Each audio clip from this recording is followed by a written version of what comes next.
चलिए अब बजट का आंधी तूफान सब जो होना था हो गया। अब जो नॉर्मल डेज में ट्रेडिंग होती है उस सेटअप पे आते हैं। हमने जो डिस्कशन किया था हम हमारे पिछले वीडियो में देख लीजिएगा। जो हमारा डेली बेसिस पे हमारा फंडा रहता है कि डेली बेसिस पे हमको अपने रिस्क टू रिवॉर्ड 1:5 रखने हैं एंड 100 पॉइंट के टारगेट के लिए बैठना है। वो हम डेली बेसिस पे करते हैं और आगे भी यही अप्रोच रखेंगे। तो अब देखिए सिंपल आते हैं सेटअप पे। अभी यहाँ पे मार्केट ने किया क्या है कि मार्केट ने जो आज एक स्टार्टिंग में जो एक रेंज बनाई, ठीक है। मार्केट एक जो सबसे इंपॉर्टेंट रेजिस्टेंस आपको अगर पहले भी याद होगा 79-70, वहाँ से एक तगड़ा डाउनफॉल दिया एंड 350 के आसपास का लो बनाया। तो ये करीबन करीबन 600 पॉइंट का डाउनफॉल देने के बाद देन अगेन वापस जाके एक सेंटर, हाँ लगभग लगभग सेंटर में जाकर रिजेक्ट करके वापस इधर आ गया। अब क्या, मैं एक्चुअली पिछले 1.5 महीने से कह रहा हूँ कि मार्केट में कॉल तो देख ही नहीं रहे। मैं कॉल अभी भी नहीं देखूंगा। देखिए बॉटम कभी पकड़ने की कोशिश नहीं करनी, कभी भी नहीं। यहाँ अगर ये लग रहा है ना कि ये मतलब अब यहाँ से हाँ अभी स्टार्ट हो जाएगा, देखिए हो सकता है, लेकिन मार्केट को पहले कंफर्म करने दीजिए। जब तक मार्केट, मैं यहाँ पे तो क्या ही बोलूँ, कम से कम भी अब इसको 80 के ऊपर कहीं कभी जाके क्लोज करेगा अगर, तब जाके हम कभी बुलिश का सोचेंगे, वरना बुलिश ट्रेंड तो यहाँ पे कहीं है ही नहीं।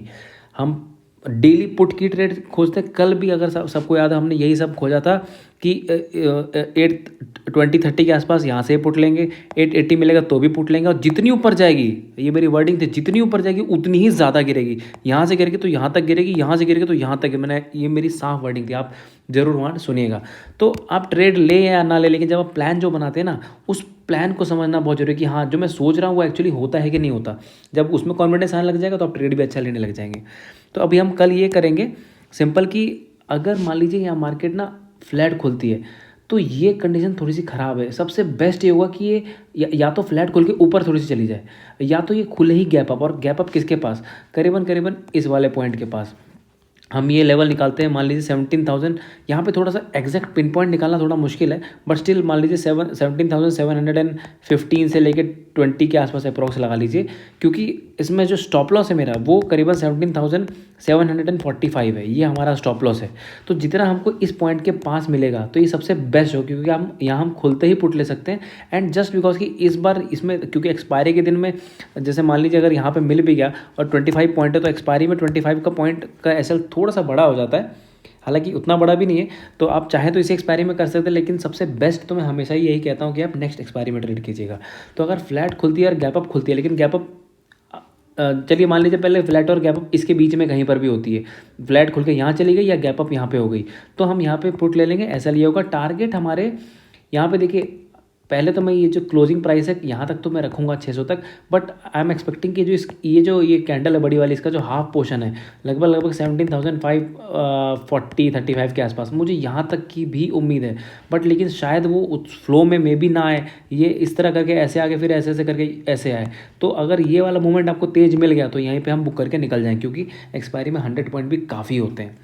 तो ये होगा पहला सेटअप। मान लीजिए मार्केट काफ़ी गैप अप खुल जाए, जस्ट एक केस अगर हम ये भी डिस्कस करें कि मान लीजिए 17,750-760 यहाँ कहीं खुल जाए जस्ट इन केस, तो जब कभी भी ये वापस 17,710 के नीचे आ जाएगा हम अगेन पुट लेंगे। देन हमारे अगेन टारगेट यहाँ पे हम वही जैसे हमने अभी डिस्कस किया, ये हो गया। अगर मार्केट यहाँ गैप डाउन खोलती है तो यहाँ से थोड़ा सा ना प्रॉब्लम है, क्योंकि मार्केट को अब देखिए वैसे ये जो लास्ट में बाउंस आया ये तो कहा जा सकता है कि प्रॉफिट बुकिंग ही हुई है, ये कुछ खास बाइंग आई नहीं है।